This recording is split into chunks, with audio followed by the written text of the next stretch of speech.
Community Review Board Executive Committee meeting. This is Wednesday, March the 12th.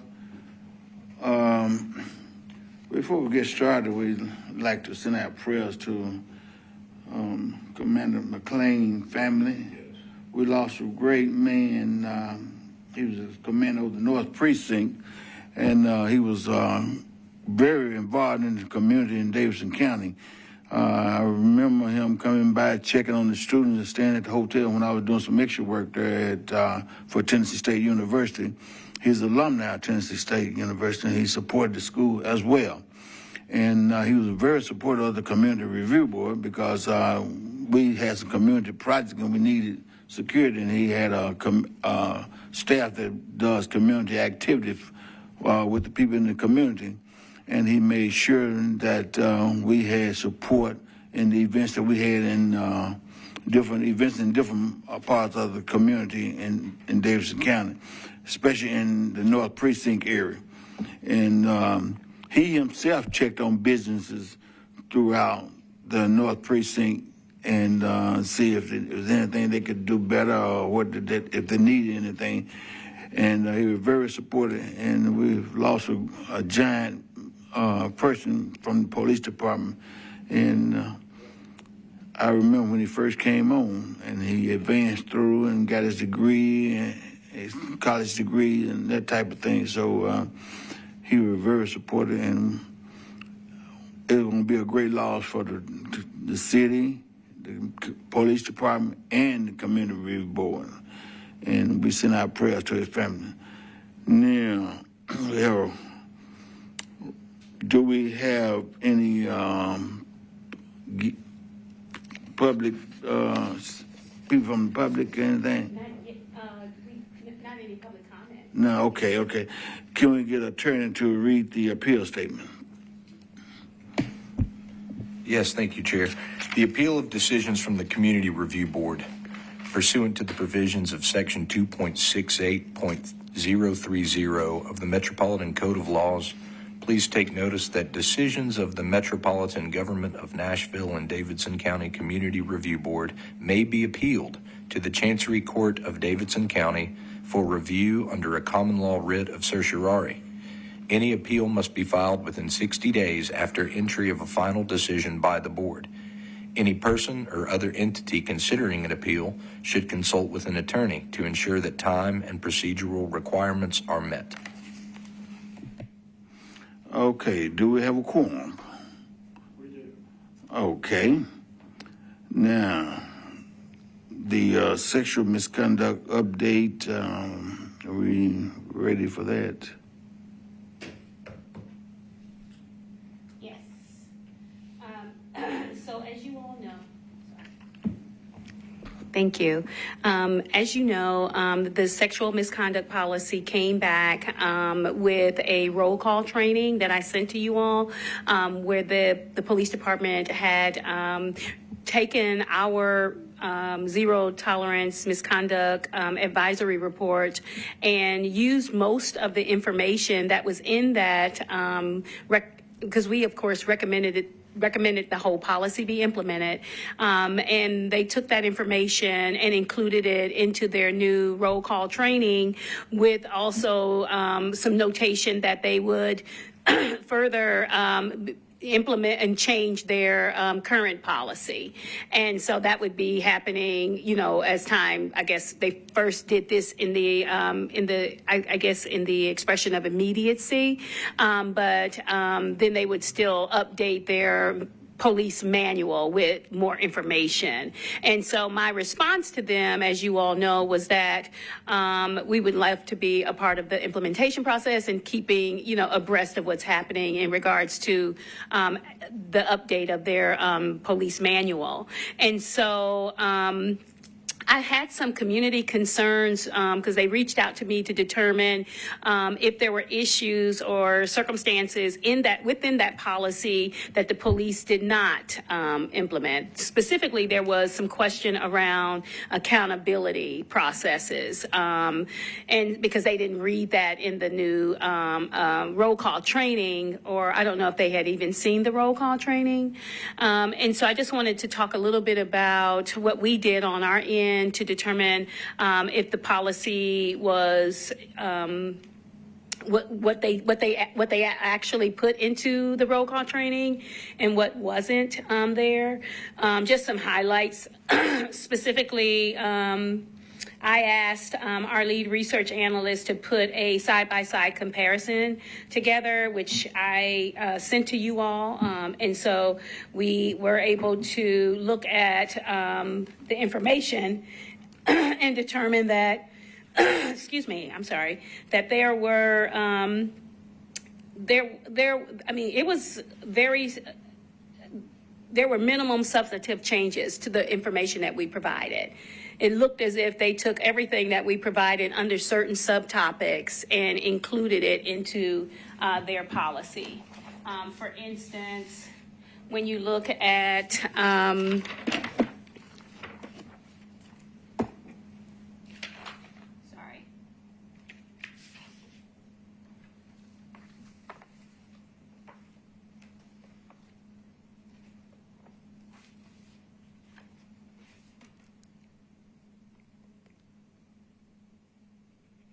I'm pulling it up now, sorry. When you look at the section, it talks about NCRB early warning signs. They basically used the entire section and only changed it as it pertained to the languages, like slight language changes. For instance, I'll give you an example. So our policy said higher rank officers over fraternizing with officers of a lower rank. And they changed it to supervisory employees / officers over fraternizing with subordinate employees, officers of a lower rank. So it's just, a little wordsmithing, but it didn't change anything substantively. And so that was for the early warning signs. Then there was prohibited behaviors. That information was pretty much word for word, except for when it came to criminal conduct. So when there were issues or instances that involved circumstances where it was criminal violations, then they referred to the TCA code. And so they did not specify that in this roll call training. They just put in language like refer to the TCA code, which makes sense to me, instead of, because it's criminal conduct. And so that is pretty much the word for words. There was, just like I said, some wordsmithing in general under prohibited behaviors. We said any criminal conduct of a sexual nature as defined by state, federal, local laws, such as sexual assault, sexual battery, rape, and what they used was the term any criminal conduct. All right. And then employee responsibilities, it's the same thing. They took our language and added to their new policy pretty much, word for word on that regard. And so one of the things that there was a discussion around was the referral process, and HR stepped in, looked at that policy as it pertained to Metro government employees and who could they report to. I think that there was some concern that if a person who wanted to report internally, there was concern that they had to report directly to all Metro government agencies. And I mean, these are civil servants. There are civil service rules. There are civil service policies and procedures, and then the police department has their own policies and procedures. I think within our report, we made certain that there were opportunity for people who want to make a report about any type of sexual misconduct to reach out. They could reach out to our office. They could reach out to the safety center. They could also reach out to the sexual assault center. And so I think that those things were highlighted. I think that this, really, I think that the police department, this conversation we will have to continue to have with them in relation to the implementation of this new policy that they're going to update to determine exactly, as it pertains to like the investigative part that we talked about, how they're going to implement that part into, they have a whole unit that does sexual assault or sexual misconduct investigations, just to make certain that the information that we provided, they are considering that stuff. And from my read of what we have, and also having our research analysts look over it, it looked like that information pretty much was accepted into this roll call training. Sound great to me. Changing of the wording from rank and file to supervisor, that would fit each department, instead of, if you go to another department, metro government, supervisor would be their rank and file. And then you're talking about their subordinate, be the people that work underneath them. So that will fit in each department, and that way we won't have to go for as lieutenant captain, you just said supervisor, and so the wording itself will mean that we're all on the same page. Yeah.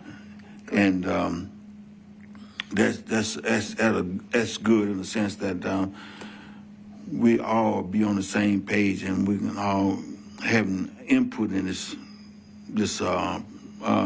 new ordinance, and hopefully that we can move down the ladder and everybody got their own wording and it all reflect to each department. Let me give you some specifics, just so that in the training part of the portion of our policy, in our policy we suggest very specific topics that should be addressed in sexual misconduct training. While the new policy highlights the importance of employees receiving the necessary training to be able to recognize, report, intervene, and document and investigate allegations of sexual misconduct, this policy does not commit to any specific methodology of training as suggested by our policy. And so the next step would be for effective implementation of the policy would be to ensure that training continues beyond officers reading and signing this roll call training document, so that they actually have some real training instead of just reviewing it and then signing off on it, but maybe have some in-service training regarding this policy, especially since it's so extensive. So that's one of the things. And then the recruitment is missing from the new policy and the roll call training are the CRB's recommendations related to the recruitment and lateral recruitment process. In the recruitment section of our report, we highlighted some screening topics that can be used to identify potential red flag behaviors in a candidate, which may indicate that they have previously engaged in behaviors that may be considered of sexual misconduct or abuse. And I think that this may have been left out because recruitment procedures are documented in their police manual, in the civil service rules, and then other official procedures. And HR kind of lamented over this in their document to us, but it's still important that appropriate measures are taken to screen out candidates that have an employment and criminal history for potential warning signs during the hiring decision. And then the auditing process. I think that this was the part that was a little concerning for some community members. This new policy and roll call training, it does not acknowledge a suggestion in our policy that MMPD would conduct an annual integrity audit in collaboration with the CRB. The external auditing by a metro agency outside of MMPD helps provide an additional measure of accountability and helps ensure that cases are only ruled as unfounded as a result of a thorough investigation. So we would like to see that process added back in during the implementation process of their new policy. And then there was this other part called for the alternate reporting resources and resources offered to complainants by MMPD. This updated policy and roll call training document, it does improve the existing policy by highlighting alternative agencies for reporting sexual misconduct, like I just said. But it also includes requirements that supervisors offer supportive resources, safety planning, and connections to advocacy organizations to complainants and victims of sexual misconduct. And these alternative agencies are crucial because many victims are reluctant to report and share details of police sexual misconduct incidents to a member of law enforcement, or may be fearful of the social consequences of reporting to a colleague. A great next step in implementation of this policy would be to draft MOU agreements between MMPD and other relevant Metro agencies to establish some SOPs for effective collaboration and communication. But they also must maintain confidentiality of the victim to the extent permitted by law. And then I think that's pretty much all of my updates as the differences in comparison of the policies.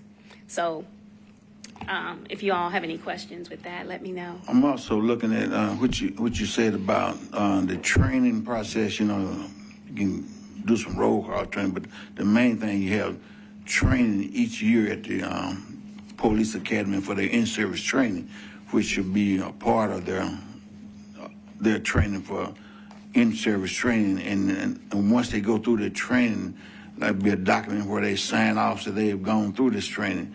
And if the case presents itself, you can show that this person did go through the training, and here's his signature said that he did go through the training.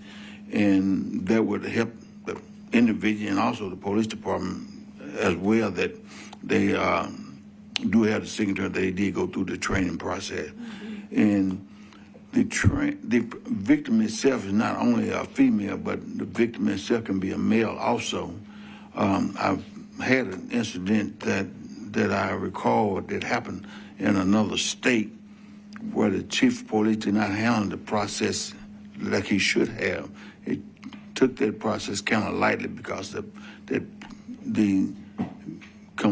person that was complained on was more or less like in good relationship with the chief of police at that time. And so when the lawsuit came through, it showed that more things should have been done, more counseling should have been done, thorough investigation should have been done, and it did not, so causing the chief himself to have to resign from his position, you know. And you can't take sides. It is what it is, and you need to respond to the situation accordingly, you know, until you complete the investigation. And I wanted to thank you for that, because, yeah, you're absolutely right. And I also wanted to add in here what came from HR, because I think it's important that people know that when when Metro HR did their review, there were a couple things that they wanted to also incorporate into Metro as a citywide agency. And so one of those is so it said we recommended a victim assistance and resources. I just read that to you. HR, they also agreed. They said that this approach should and will be documented in the investigative procedures conducted by Metro HR as well. So not only did our policy, although it was really written for the police department, I wanted to make certain that the public understood that some of these points that we pointed out in policy advisory recommendations was also now included in Metro Human Resources, the way that they investigate. So one of them is the victim assistance and resources. Another is the prohibition section. This section, this is what HR is saying. This section provides valuable examples of prohibited behaviors within a law enforcement work environment and is recommended to be included in the training of law enforcement officers. So we consider that also a good addition to Metro HR's policies and procedures. And also the early warning signs. It says Metro HR recommends that the early warning signs be incorporated into law enforcement trainings and that all applicable early warning signs be incorporated into Metro-wide sexual harassment and preventative training, and that such educational material be incorporated in a training curriculum. So those are some of the highlights of the report, and I just wanted to make certain that that I was addressing the concerns of the community. Board Member Cersei. Yes, Madam Filcher, I want you to explain further the reinsertion of the audit requirement. Okay. What is the audit requirement and insert where? All right, give me 1 second. Let me pull it back up. All right, so our excerpts from the CRB policy, it says, and after incident review will be conducted at the conclusion of every investigation, both administrative and criminal, by the CRB. The review will include any cases that are considered unfounded. This review shall ordinarily occur within 30 calendar days of the conclusion of the investigation. The review will also consider whether the incident or allegation was motivated by perceived race, ethnicity, sex, or gender identity expression, and sexual orientation. If an incident was referred to MMPD by the CRB or a victims advocacy group, then the CRB will review the case number associated with the de-identified case number. Integrity audit. In addition to after incident reviews, MMPD will conduct an annual integrity audit in collaboration with the CRB. The annual integrity audit will assess the quality of MMPD sexual misconduct investigations. MMPD sexual misconduct investigations will fall into 3 main categories. The first is administrative sexual misconduct investigations reviewed concerning MMPD personnel. The criminal sexual misconduct investigations reviewed concerning MMPD personnel, and criminal sexual misconduct investigations MMPD receives from the community. The second bullet is recommend changes in policies and practices to better prevent, detect, and investigate sexual misconduct. And then thirdly, provide aggregate data on the sexual misconduct review to promote transparency, including the aggregate number of sexual misconduct cases across the 3 categories, the number of sexual misconduct investigation cases cleared and the reasons why, the nature of reports investigated broken down by investigated type of sexual misconduct, the demographic statistics of victims of sexual misconduct and alleged perpetrators of sexual misconduct, the number of investigations referred to the Nashville DA's office or other prosecuting agency or criminal review, the number of investigations criminally prosecuted, the number of investigations closed after preliminary investigation, the percentage of investigations closed for lack of a signed complaint affidavit, the investigative findings and recommendations, including a summary breakdown of discipline recommended for investigations with sustained findings. And then lastly, the MMPD report on the audit should then be made readily available to the public through the department website and sent to the mayor and the chair of the Metro Council. Of course, with all of the confidentiality still, intact. Will we have recommendations that will Possibly. Be included with our submission? I think if we do the review and do the audit, absolutely. And I think that adding this layer of protection is really good, because when you think about cases that are closed and considered unfounded, I would like to see a reasoning for that as well. So having this audit, I think it would be a helpful thing to be implemented as they move forward with the implementation process. Something else, I know you had mentioned before about the victim being in a comfortable working environment. in other words, not necessarily that person be removed from their working area, but let them know who they complaining about. This person, if so desired to want to work in that same area, must not be intimidated. You know. Right. Yeah, we talked about that, and Metro HR did. They did weigh in on that, and we also had some extra. They were concerned about, removing people from jobs and things of that nature. But we were more so concerned about for instance, if two people are working in the same, let's just say the training division, and making certain that they had a place, not for the person who is the alleged perpetrator of this, but the person who actually is the victim, giving them an alternative duty station or assignment temporarily while their case is being reviewed or investigated. So that was like any transfer for reassignment of any parties involved should be voluntary and should not be taken against the wishes of the complainant. And so there was some conflict there relating to what the civil service rules said. So that's why that was not necessarily adopted. Okay, so that person should be, if desired, to move to another location, but a location that's comfortable to what she's exposed to, Right. not as a punishment. Yeah, not as a punishment, and it could be voluntarily. Yes. But I mean, if you have people who have made accusations against one another, it could be, more. The working environment could be more hostile or negative or whatever. So that is just a suggestion that. If a person has made this type of allegation, that if they decide, hey, I need to be moved to an alternate duty station for temporary purposes because they feel unsafe in that environment, that's something that HR said that, everyone has a due process here, and we needed to be reminded of that too, so. Yeah, once they go through the training, they realize that if someone's complaining about, they realize this is a serious situation and this is something we're not going to tolerate with, and they themselves can be moved somewhere or sent home, until the investigation is completed.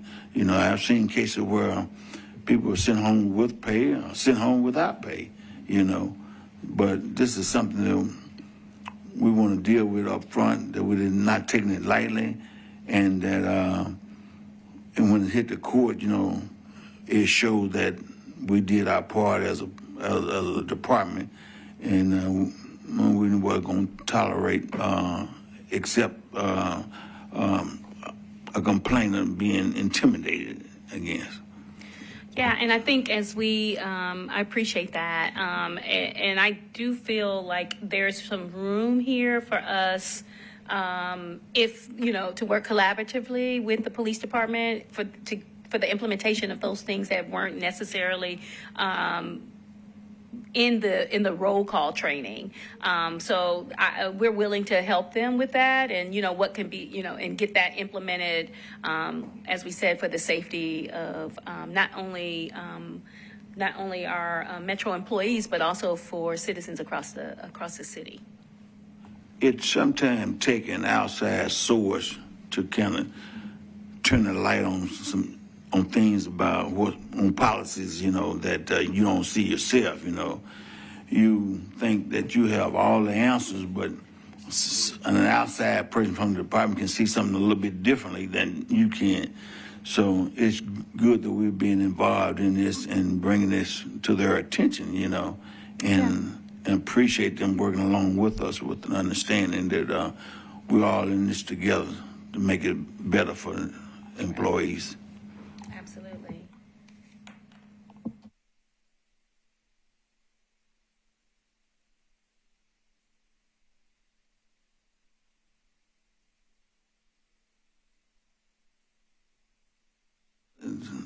For anyone? Oh. And next thing on the agenda is the investigation status of 61-page complaint. Okay. When we were in the meeting in February, for February's board meeting, we had discussed, I sent you all the letter that our previous board chair, Alicia Haddock, had sent over to Butler Snow. Specifically sent that to Attorney Ed Stanton, asking him for the status update on this third-party investigation, and we never received a response. That email was mailed out on February the 10th, and so it's been 6 weeks about 32 days. Wait. So it's been about 32 days, and so I think that there should have been a response, and we haven't received a response. And so her questions, I think, are still valid. And that is, number one, the current status of the investigation, including whether it was concluded or remains ongoing. Number two, a projected timeline for final findings, and if the investigation is still active. And then number three, the expected process for reporting and public disclosure, including whether a summary of findings will be made available to the NCRB and other stakeholders. So those were her three main questions. And so also, she and I had met with them 2 times last year, once in June and another in July of 2024. At the first meeting, we made certain that they understood the importance of this investigation to the community. Also, we advised them that there was this lack of community trust since, this 61-page complaint had come out, and many people in the community were really concerned about even the appointment of Butler and Snow. I never knew them or knew anything about them, but they assured us that they understood that and that they would be able to do this investigation, and as soon as they were finished with it, they would make certain that the community was involved in knowing, and they would send out this report.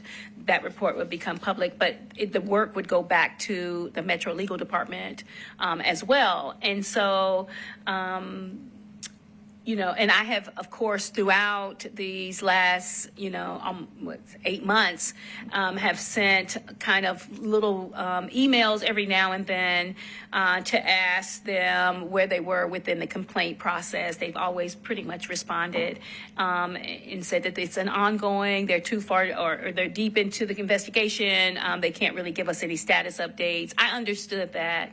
But now it's been, there's many people in the community inquiring about it. And so when we were at our last meeting, we brought up whether or not we should send a collective response from the board to the Metro Legal Department or to the mayor's office, inquiring about where we are with this 61-page complaint. So I just wanted to put it back here because what you guys suggested was that we bring it to this executive committee meeting to discuss what your next steps are. Board Member Cersei. I think that it's time for us to draft a letter to the mayor. And we can copy Metro Legal in on it, stating, providing a summary of what has occurred regarding the complaint when the investigation actually began, and the fact that we have yet to receive a response from Butler Snow regarding it.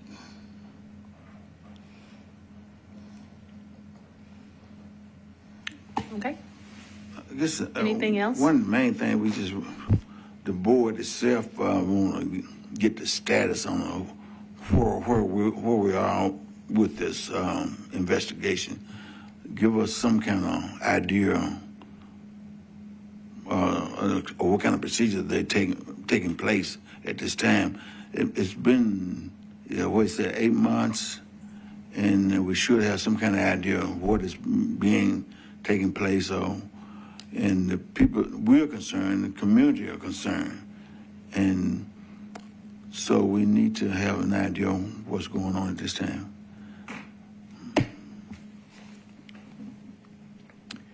Chair, I'll add that I had correspondence with Mr. Edward Stanton on October 4th. I inquired by email, let him know that I serve as counsel for the Community Review Board of Metro Nashville, and that it was mentioned that his investigatory team may be willing to provide an update on the progress of the investigation. And I went on to say that more specifically, our executive director, Jill Fitchard, stated that your team expressed willingness to appear at a CRB meeting and provide an update. I invited them to do that at our next board meeting of October 28th then, and offered to schedule a call to discuss arrangements. On October 4th, he replied, CCing Keenan Carter and Larry Ching, saying, "Good afternoon, Mr. Brazil. Thank you for your inquiry. Our team does not provide updates while our investigation is pending. As we've shared in our meetings with Ms. Fitchard and Ms. Haddock, if you or your client have information relevant to our investigative scope, please feel free to forward the same. Once our investigation has concluded, we can discuss our speaking with the board. Best, Edward Stanton." Just thought I would read that into our record.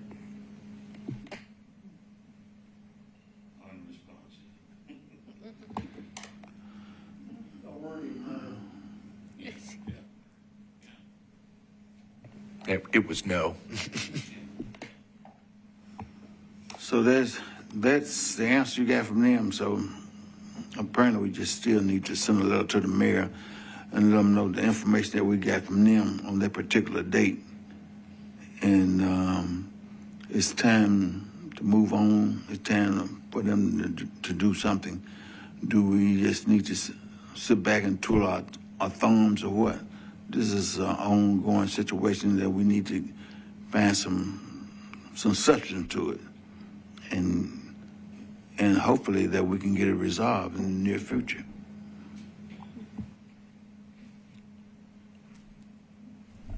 Yeah, the problem we've got is that this is an independent investigation, and I don't know that we have a real strong basis to try to get any information. I mean, we're also, unfortunately, and I think mistakenly, some allegations against us. So I'm sort of torn because I would like to see some sort of an update. But I don't think it's one we've got a real basis to push it too hard because. But I do think we could make an inquiry as that we are getting inquiries from the public, and that it would be helpful if Mr. Stanton could provide some sort of a general update and any estimate of the completion time. I think we don't have a right to demand it, but I think we could at least raise the issue. And I think legal counsel might be able to give us some thought. But my concern is I don't think we have we don't have a good basis to demand. We can, I think, sort of make a request and try to get some idea of when it's going to be wrapped up. 6 months is, well, I've forgotten when he was appointed, but It was June. I think it was June of last year. boy, time flies. Yeah. But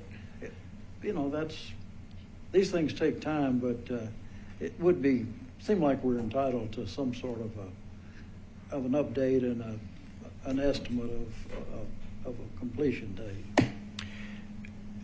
My thinking is the same. It's that we really want to reemphasize that we're not prying for a substantive answer. We don't, it's not that you need to discuss the details of your investigation. We don't believe we're entitled to that, but this affects Nashville, and there's a tremendous amount of trust that's been placed in their firm to conduct an independent investigation. And I would think that coming along with that would be some type of, I don't know, you could use the word duty to keep our board and the public informed about the progress of the investigation.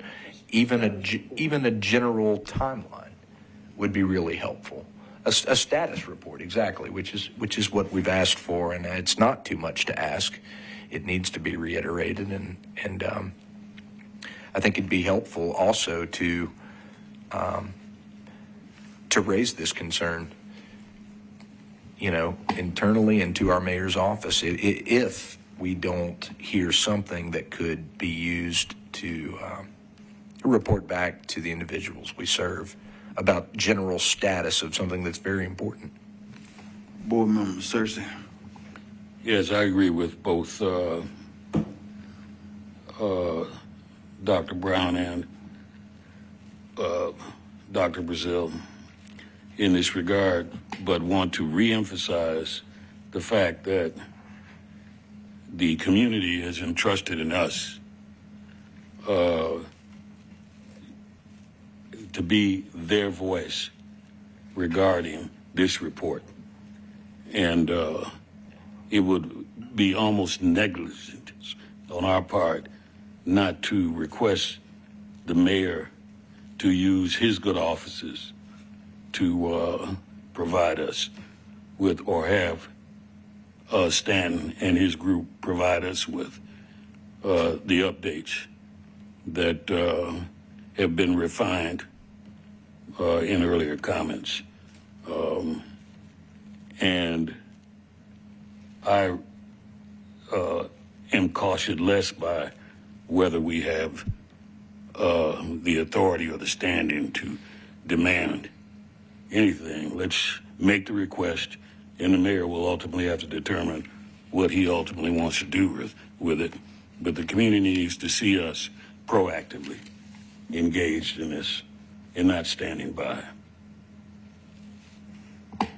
I agree with both of you, and that it shows that we are on our game, and we are trying to make communication, trying to get some dialogue out of what's going on, and we're just not sitting back twiddling our thumbs. On the community review board is on top of the game. And if anything in negligence be laid, it'll be laid on someone else, not us. We are doing what we thought that we can do and what the community want us to do. And that's all we're trying to do. We ain't trying to force nobody's hand.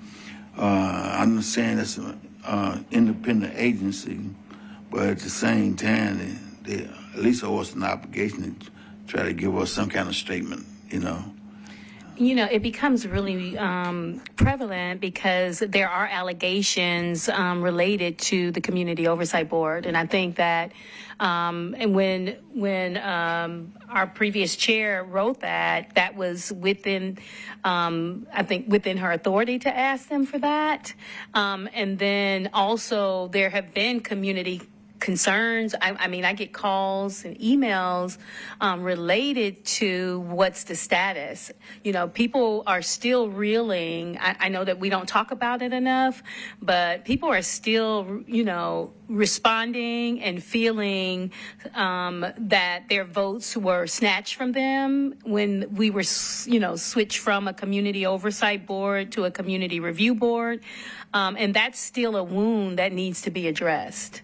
And so at least getting the status update since the MMPD was named in this allegation, then I think that's just that's not a hard ask, in my opinion. Well, it just shows that we are doing our job. We still staying with the community to try to do our best for what according to the law, and we try to be in the guideline of what we should be able to do and show them that we're not going to just sit back. We're going to try to do what we can. We want to be able to communicate, see if we can get some further information from last time we had conversation with them, and so that the people know that we want to go forward with it if we can, and see and the status of the investigation, if they can let us know any little thing about it. You know?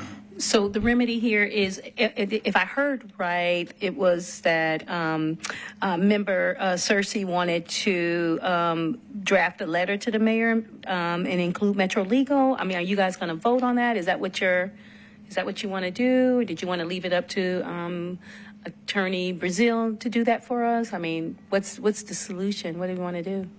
Well, we can. This is the direction we're going in, but our board meeting. Let them know this is what the executive meeting came up with, and want to get a vote on it, to let them know that this is what we are trying to pursue. What are you trying to pursue? The letter? The letter, yeah. Okay. We introduce it to the executive board so everybody will have an input on it. Heather. Yeah, is it possible to go ahead and have Attorney Brazil draft that up so that when we have our full meeting, we can make the motion, have people read the letter, make any modifications, and then vote on it then? That seems to be the problem. That would be that was what I was about to suggest, so. Okay. Unfortunately, I won't be there to do it, but I think a letter drafted perhaps for, I'm not sure whether it would be better to have it come from our legal counsel or from our chair. Mm-hmm. But I think to have counsel could be. You can send us an email, say you're in favor for the letter being drafted. Oh, I am, no question about that. Unfortunately, I'm not overly optimistic that we're going to get much of an answer, but I think we do. I think it's appropriate after 6 months to ask what's going on. 8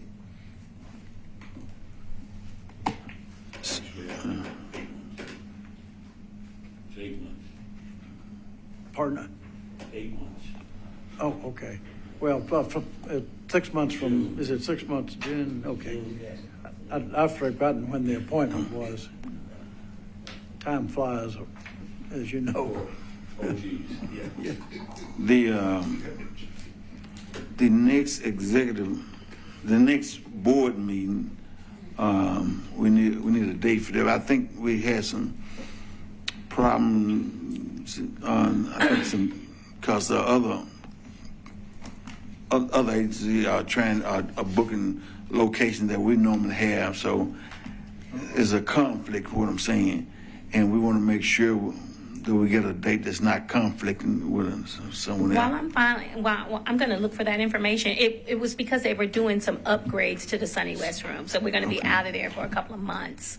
And so I want to talk to you about dates. But before that, if we can go to a little bit outside of the, we don't have any public comment. Under new business, I think Frank had some information to update, and then I'll go back to the dates. Okay, new business. Okay, thank you. Let's go with new business, Frank. I do have an update. 2 days ago, Monday, in the afternoon, I met with District Attorney Glenn Funk, and we had a very productive meeting about this issue of Rule 16. And to the point, this board needs and wants the Rule 16 exemption and the power that we had before. There was an MOU signed in the fall of 2020 that enabled our board to access materials that would otherwise be barred by Rule 16. It's important to emphasize that along with that MOU was Exhibit A that lists materials that would not be available in any circumstance, and we absolutely understand that, and no one is asking for any modifications there. But during our MOU discussions, it became apparent that Metro Legal probably would not join a request immediately to have that, and they stated that they did not oppose it either. And I think that maybe language to that end ended up in our final document. So we're now to the point, Glenn Funk is absolutely in support of carving out that exemption again. I'm preparing a draft that I anticipate once we work it up and I get some language down with him around a key issue involving arms and making sure that the agreement he has in place, his office has in place with MNPD and with the TBI, that there's no disruption there. There shouldn't be. There wasn't then. I don't know why there would be now. But assuming that there isn't, he's going to green light that straight through, and we'll take it to the chief of police for signature so that we can again have the situation we had before the change. Sound like a winner. It's good that we are able to create dialogue with DA Funk, and like I said, it take all of us to get some of these ideas, some of these complaints done, some of these investigations done, and much that we're allowed to do to be able to come up with a definitely conclusion on some of the investigation. You know, and I understand that some information may not be allowed, but as much as we can get more compared to what we used to have. That's right. And I want to be very clear about what I mentioned. In the third paragraph of the old MOU, it reads, the District Attorney General Office signed a Systems Access Management Agreement dated February 3rd, 2015 with the MNPD, allowing the DAG office access to records maintained in MNPD's Advanced Records Management System, which is known as the system, or ARMS. The system contains some but not all records in the possession of the MNPD related to an ongoing criminal investigation. All that to say, this was in place in 2015. The MOU was signed by Metro Legal and Chief Drake and Glenn Funk and the Community Review Board in October of 2020.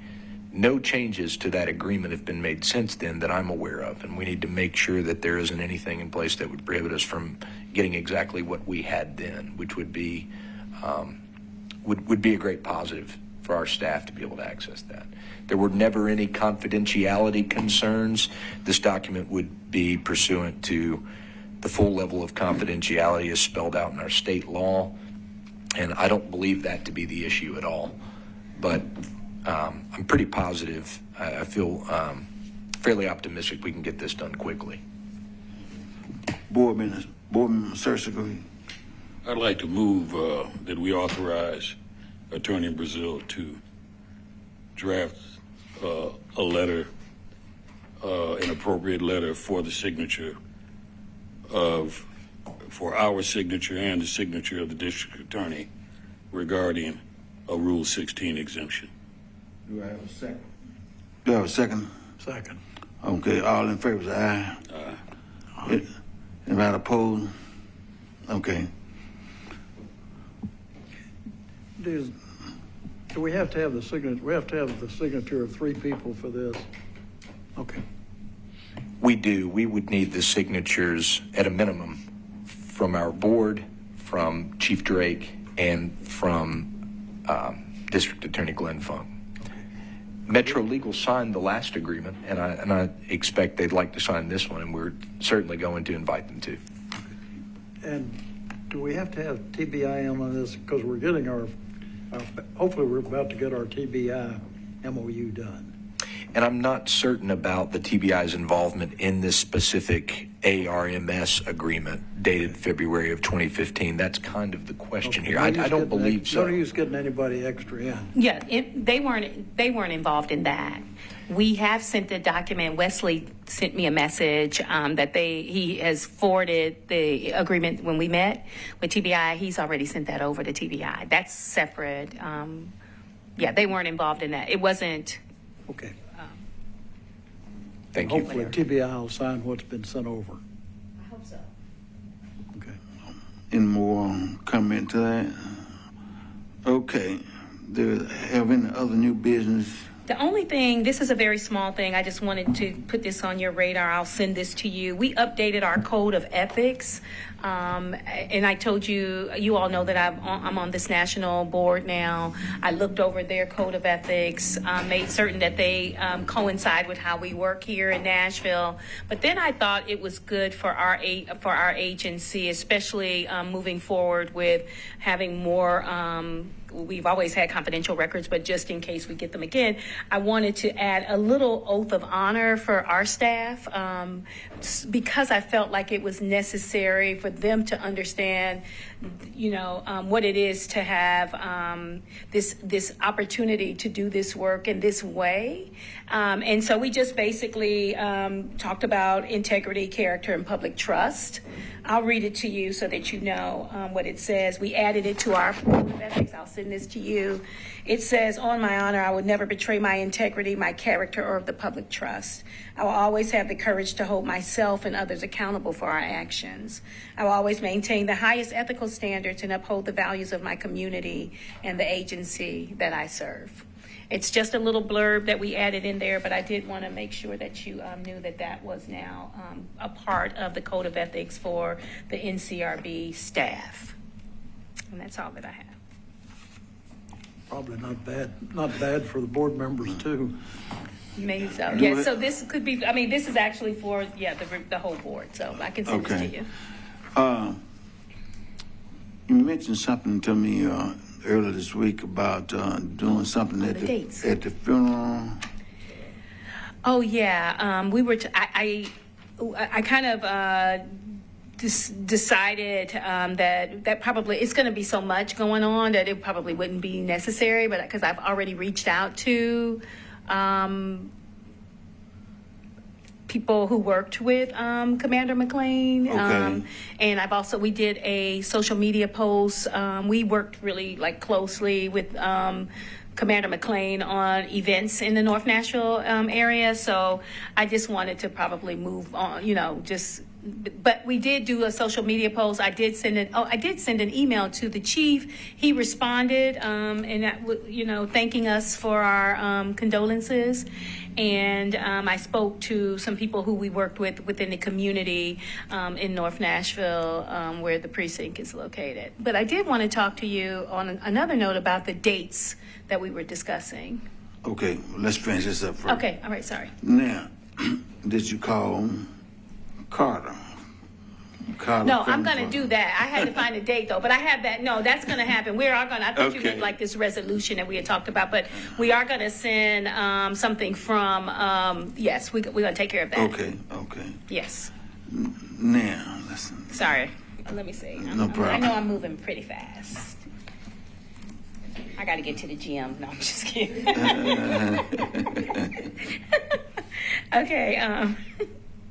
Let's see here. All right. So the Sunny West building will be closed June 30th through August 15th.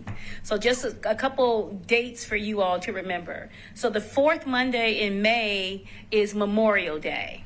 Our meeting is scheduled for May the 19th. So it's going to be a different date. We already scheduled that. So just to make certain that that works for you all, we had scheduled that back last year. So May 26th is Memorial Day weekend, so we can't have a board meeting. So check your calendars for May the 19th, which is the third Monday in May. So everybody let me know if that works for you all. And then in the month of June, they start this construction over there on June the 30th. So we are able to have our meeting at the Sunny West room because our meeting in June is on the 23rd. So, sorry? You said 23rd, correct. June 23rd. So they start the construction or whatever they're doing on the 30th. So we're good. But we will not be able to have our meeting there on July or August. So what I would ask Ms. Cash to do, or Mrs. Cash, I'm sorry, is to schedule us meetings in the community for those 2 months. We can meet at Bethel AME Church for one of those months. We can't meet at the church because it has to be a metro government agency for board meetings. Yeah, because I would love to go there, but because so we. You said community, Yeah, right. I'm sorry, but maybe like a Metro Community Rec Center or something. Or library. So we've done that. Remember year before last, we did all those meetings out in the community. Let's target Lentz Health Center.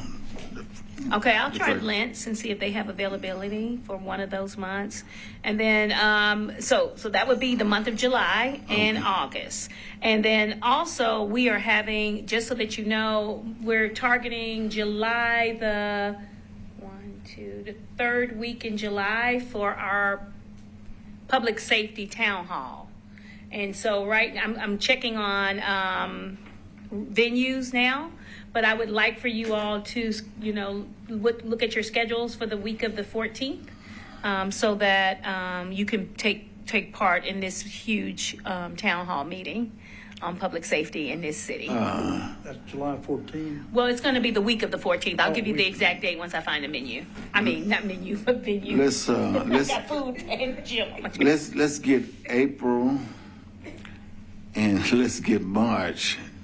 Make sure we're accurate on March first. The date on March.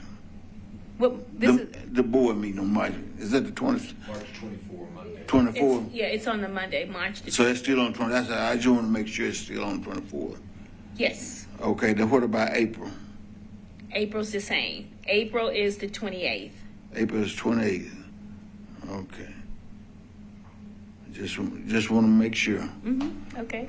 I had to sometimes I had to react while it's fresh on my mind. Don't I might forget. That's okay. That's okay. All right. Board Member Cersei. I just wanted to bring to everyone's attention that the services for Charles Everett Kimbrough will be Friday and Saturday at the Smith Funeral Home, 706 Monroe Street. Most of us will recall that Dr. Kimbrough, a licensed veterinarian and ordained Baptist minister, was, among other things, the longest serving president of the Nashville branch of the NAACP, and an extraordinary contributor to the post-Lunch County sit-in movement regarding the civil rights of the advancing of civil rights in the Nashville community. And we wish his widow, Dr. Blondell Strong, and their family the best. Thank you for bringing that up. I will be in attendance in the meeting, the funeral on Saturday at Spruce Tree. It's on Saturday, yeah. I got to do the Omega service. So That's right. I You're a fraternity brother. Yeah, I represent the organization. Yeah. Oh, fantastic. That's great. Okay. Get a motion to adjourn. So moved. Second. Second. All in favor, say aye. I appreciate everyone for attending the meeting today. But the traffic itself is due to the basketball tournament.